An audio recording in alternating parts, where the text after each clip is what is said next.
ಆತ್ಮೀಯ ವಿದ್ಯಾರ್ಥಿಗಳೇ, ಇವತ್ತು ನಾವು ನವೋದಯ ವಿದ್ಯಾಲಯ ಪ್ರವೇಶ ಪರೀಕ್ಷೆ ಬಗ್ಗೆ ಇವತ್ತು ಅದರ ಏನು ನಮೂನೆ ಇರ್ತದೆ, ಅದರ ಸಿಲೆಬಸ್ ಏನು, ಅದರ ಅಭ್ಯಾಸಕ್ರಮ ಯಾವ ರೀತಿ ಇರ್ತದೆ ಅನ್ನುವಂಥದ್ದು ಸಂಪೂರ್ಣ ಚಿತ್ರಣವನ್ನು ಇವತ್ತು ನಾವು ತಿಳ್ಕೊತಾ ಇದ್ದೀವಿ. ನಾವು ಈ ಒಂದು ಪರೀಕ್ಷೆ ನಮೂನೆ ಯಾವ ರೀತಿ ಇರ್ತದೆ, ಮೊದಲನೇದಾಗಿ ಮಾನಸಿಕ ಸಾಮರ್ಥ್ಯಗಳು ಬರ್ತವೆ, ಅದರ ಮೇಲೆ ಪ್ರಶ್ನೆಗಳು ಕೇಳ್ತಾರೆ. ತದನಂತರ ಅಂಕಗಣಿತದ ಪ್ರಶ್ನೆಗಳು ಕೇಳ್ತಾರೆ, ಭಾಷೆ ಮೇಲೆ ಪ್ರಶ್ನೆಗಳು ಕೇಳ್ತಾರೆ. ಯಾವ ರೀತಿ ಸಿಲೆಬಸ್ ಇರ್ತದೆ, ಯಾವ ಅಭ್ಯಾಸ ಕ್ರಮ ಯಾವ ರೀತಿ ಇರ್ತದೆ ಅನ್ನೋಂಥದ್ದು ಸಂಪೂರ್ಣ ಚಿತ್ರಣವನ್ನು ನಾವು ಇವತ್ತು ತಿಳಿದುಕೊಳ್ಬೇಕಾಗಿದೆ. ಮಾನಸಿಕ ಸಾಮರ್ಥ್ಯದಲ್ಲಿ ಯಾವ ರೀತಿ ಯಾವ್ಯಾವ ಪಾಠಗಳ ಮೇಲೆ ಪ್ರಶ್ನೆಗಳನ್ನು ಕೇಳ್ತಾರೆ ಅನ್ನೋಂಥದ್ದು ನಾವು ಇವತ್ತು ತಿಳ್ಕೊಬೇಕಾಗ್ತದೆ. ಮೊದಲನೇದಾಗಿ ಮಾನಸಿಕ ಸಾಮರ್ಥ್ಯದಲ್ಲಿ 10 ಭಾಗಗಳನ್ನು ಕೊಟ್ಟಿರ್ತಾರೆ. ಮೊದಲನೇ ಭಾಗದಲ್ಲಿ ಯಾವ ಇರ್ತದೆ ಅಂದ್ರೆ ಗುಂಪಿಗೆ ಸೇರದ ಒಂದು 4 ಚಿತ್ರವನ್ನು ಕೊಟ್ಟಿರ್ತಾರೆ. ಒಂದು ಚಿತ್ರ ಏನಾಗಿರ್ತದೆ ಅಂದ್ರೆ ಬೇರೆ ಇರ್ತದೆ, ಆ ಗುಂಪಿನಲ್ಲಿ ಸೇರಂಗಿಲ್ಲ, ಅದು ಹಂತಗಳನ್ನು ಕಂಡುಹಿಡಬೇಕಾಗ್ತದೆ ಭಾಗ 1ರಲ್ಲಿ. ಇನ್ನು ಭಾಗ 2ದಲ್ಲಿ ಚಿತ್ರವನ್ನ ಹೊಂದಿಸುವಂಥದ್ದು ಇರ್ತದೆ. ಇನ್ನು 3ನೇ ಭಾಗದಲ್ಲಿ ಮಾದರಿಗಳನ್ನು ಪೂರ್ಣಗೊಳಿಸುವಂಥದ್ದು. ಭಾಗ 4ದಲ್ಲಿ ಚಿತ್ರದ ಅನುಕ್ರಮಣತೆ ಇರ್ತವೆ, ಅದನ್ನು ನಾವು ಕಂಡುಹಿಡಬೇಕಾಗ್ತದೆ, ಅದನ್ನು ಪೂರ್ಣಗೊಳಿಸಬೇಕಾಗ್ತದೆ. ಭಾಗ 5ರಲ್ಲಿ ಹೋಲಿಕೆಗಳಿರ್ತಾವ. ಭಾಗ 6ರಲ್ಲಿ ರೇಖಾತ್ಮಕವಾಗಿರುವಂಥ ಚಿತ್ರಗಳನ್ನು ಪೂರ್ಣಗೊಳಿಸಬೇಕಾಗ್ತದೆ. ಇನ್ನು ಭಾಗ 7ರಲ್ಲಿ ನಾವು ಕನ್ನಡಿ ಪ್ರತಿಬಿಂಬಗಳಿರ್ತಾವ, ಮಿರರ್ ಇಮೇಜ್ಗಳಿರ್ತಾವ, ಅದನ್ನು ನಾವು ಏನು ಮಾಡಬೇಕಾಗ್ತದೆ, ಕಂಡುಹಿಡಬೇಕಾಗ್ತದೆ.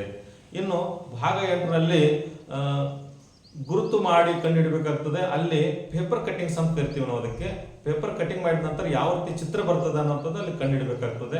ಇನ್ನು ಭಾಗ 9ರಲ್ಲಿ ಸ್ಥಳ ದೃಶ್ಯೀಕರಣವನ್ನು ನಾವು ಮಾಡಬೇಕಾಗ್ತದೆ. ಭಾಗ 10ರಲ್ಲಿ ಹುದುಗಿರುವ ಚಿತ್ರಗಳನ್ನು ಕಂಡುಹಿಡಬೇಕಾಗ್ತದೆ. ಇದು ನಾವು ಸಂಪೂರ್ಣವನ್ನ ಮಾನಸಿಕ ಸಾಮರ್ಥ್ಯದಲ್ಲಿ ಕಂಡುಹಿಡ್ತೇವೆ. ಇನ್ನು ಬರುವಂಥದ್ದು ಅಂಕಗಣಿತ. ಅಂಕಗಣಿತದಲ್ಲಿ ಕೂಡ ಏನಾಗಿರ್ತದೆ, 20 ಪ್ರಶ್ನೆಗಳನ್ನು ಕೇಳಿರ್ತಾರೆ, 25 ಅಂಕಗಳನ್ನು ನಾವು ಇಲ್ಲಿ ಪಡಿತೀವಿ. ಅಂಕಗಣಿತದಲ್ಲಿ ಯಾವ್ಯಾವ ರೀತಿ ಸಿಲೆಬಸ್ ಇರ್ತದೆ, ಮೊದಲನೇದಾಗ ನಾವು ನೋಡಿದಾಗ ಸಂಖ್ಯೆಗಳು ಮತ್ತು ಸಂಖ್ಯಾ ಪದ್ಧತಿ ಅಂತ ಬರ್ತದೆ. ಒಂದು ಪ್ರಶ್ನೆ ಕೇಳಿರ್ತಾರೆ, ಅದಕ್ಕೆ 4 ಆಪ್ಷನ್ಸ್ಗಳಿರ್ತವೆ, ಅದನ್ನು ನಾವು ಕಂಡುಹಿಡಬೇಕಾಗ್ತದೆ. ಅಲ್ಲಿ ನಮ್ಗೆ ಹಿಂದೆ ಅಂಕಗಣಿತವನ್ನು ಬಿಡಿಸಲಿಕ್ಕೆ ಪೇಪರ್ ಕೂಡ ಎಕ್ಸ್ಟ್ರಾ ಇರ್ತದೆ, ಅಲ್ಲಿ ನಾವು ಎಲ್ಲ ಲೆಕ್ಕಗಳನ್ನು ಮಾಡಿಕೊಂಡು ಸರಿಯಾದ ಉತ್ತರವನ್ನು ನಾವು ನೋಡ್ಕೋಬಹುದು.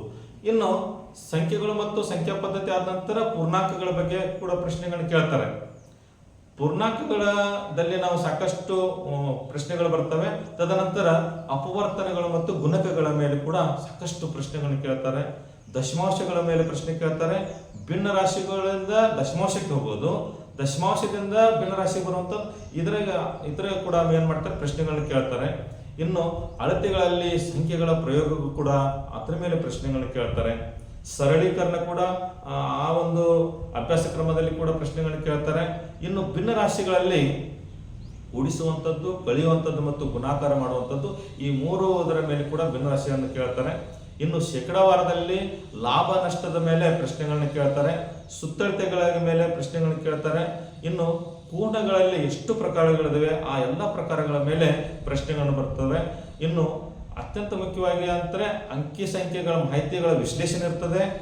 ಅದರ ಜೊತೆಗೆ ಸ್ತಂಭ ನಕ್ಷೆಗಳಿರ್ತಾವ, ರೇಖಾ ನಕ್ಷೆಗಳಿರ್ತವೆ. ಈ ಸಂಪೂರ್ಣ ಚಿತ್ರಣವನ್ನ ಅಂಕಗಣಿತದಲ್ಲಿ ಪ್ರಶ್ನೆಗಳನ್ನು ಕೇಳ್ತಾರೆ. ಸುಮಾರು 20 ಪ್ರಶ್ನೆಗಳನ್ನು ಕೇಳ್ತಾರೆ, 25 ಅಂಕಗಳಿರ್ತವೆ. ಇನ್ನು ಮುಖ್ಯವಾಗಿ ಬರುವಂಥದ್ದು ಭಾಷಾ ಪರೀಕ್ಷೆ. ಭಾಷಾ ಪರೀಕ್ಷೆಗಳಲ್ಲಿ ಯಾವ ರೀತಿ ಪ್ರಶ್ನೆ ಕೇಳ್ತಾರೆ ಅಂದ್ರೆ, ನಾವು ಅರ್ಜಿಯನ್ನು ತುಂಬುವಾಗ ನಾವು ಲ್ಯಾಂಗ್ವೇಜ್ ಅನ್ನು ಯಾವ ತುಂಬಿರ್ತೇವೆ, ಕನ್ನಡ ತುಂಬಿದ್ರೆ ಕನ್ನಡದ ಮೇಲೆ ಗದ್ಯ ಭಾಗ ಇರ್ತದೆ, ಇಂಗ್ಲಿಷ್ ತುಂಬಿದ್ರೆ ಇಂಗ್ಲಿಷ್ ಮೇಲೆ ಗದ್ಯ ಭಾಗ ಇರ್ತದೆ, ಒಂದು ವೇಳೆ ಹಿಂದಿ ತುಂಬಿದ್ರೆ ನಾವು ಹಿಂದಿಯ ಮೇಲೆ ಗದ್ಯ ಭಾಗಗಳು ಕೊಟ್ಟಿರ್ತಾರೆ, ಅದು ವಾಕ್ಯಾವಳಿ ಅಂತ ಕರೀತಾರೆ. ವ್ಯಾಕರಣಾಂಶ ಕೂಡ ಇರ್ತದೆ. ಭಾಷೆಗಳಲ್ಲಿ ವ್ಯಾಕರಣಗಳ ಮೇಲೆ ಪ್ರಶ್ನೆಗಳು ಮೊದಲು ಬರ್ತವೆ, ಆಮೇಲೆ ಗದ್ಯ ಭಾಗದ ಮೇಲೆ ಕೂಡ ಪ್ರಶ್ನೆಗಳು ಬರ್ತವೆ.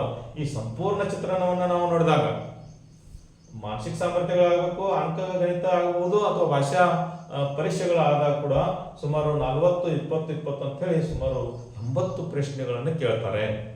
80 ಪ್ರಶ್ನೆಗೆ ಅಂಕಗಳು ಎಷ್ಟಿರ್ತಾವ ಅಂದ್ರೆ 100 ಅಂಕಗಳಿರ್ತಾವ. ಇದಕ್ಕೆ ಸುಮಾರು ಒಂದು 2 ಗಂಟೆಗಳ ಕಾಲ ಅವಕಾಶವನ್ನು ಕೊಟ್ಟಿರ್ತಾರೆ.